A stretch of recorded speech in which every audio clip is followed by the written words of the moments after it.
قال رسول الله صلى الله عليه وسلم من صلى علي واحدة صلى الله عليه 10 مرات. نبی کریم صلی الله علیه وسلم فرمائی چا چې په ما باندې یو کلی درود شریف ویل الله جل جلاله په دغه بنده باندې 10 رحمتونه راوړي. یو واقعه ذکر ده، شیخ عبدالحق محدث دهلوی رحمه الله فرمائی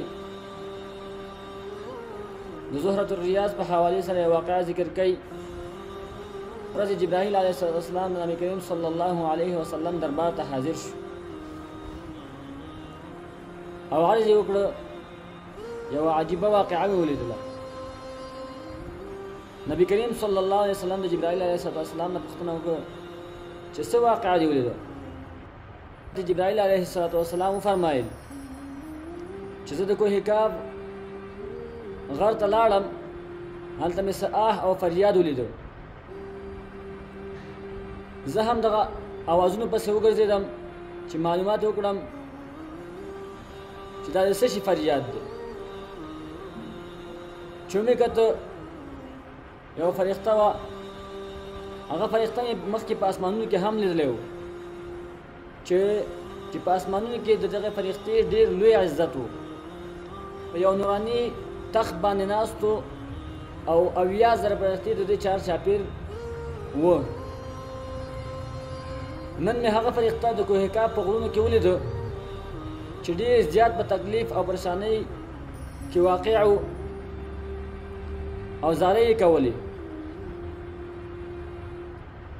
ما ترې د حال پوښتنه وکړه، نو راته یې وویل چې د معراج په شپه کله زه په خپل نوراني تخت باندې ناست وم،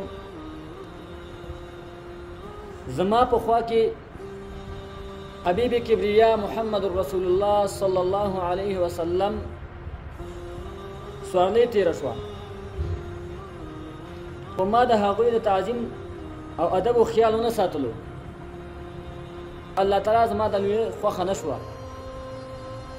او د ذلت سره په قید کې واچولم. بیا راته دغه فرښتې جبرائیل علیه السلام وویل چې بیا راته دغه فرښتې وویل چې د الله تعالی په دربار کې ته زما سفارش وکړه چې زما دا غلطي معاف کړي او بیا مې په خپل مقام باندې برحاله کړي. ای د الله رسوله، ما د پروردګار عالم په دربار کې په ډېرې عاجزۍ د الله جل جلاله د طرفه وفرمایل شو چې ای جبریله، ته دې فرښتې ته ووایه که معافي غواړې نو زما په حبیب محمد رسول الله صلی الله علیه وسلم باندې درود شریف ووایه.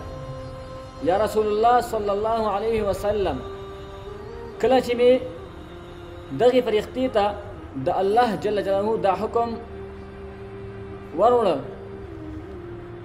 نو هغې فرښتې فورا په درود شریف باندې درود شریف یې شروع کړه.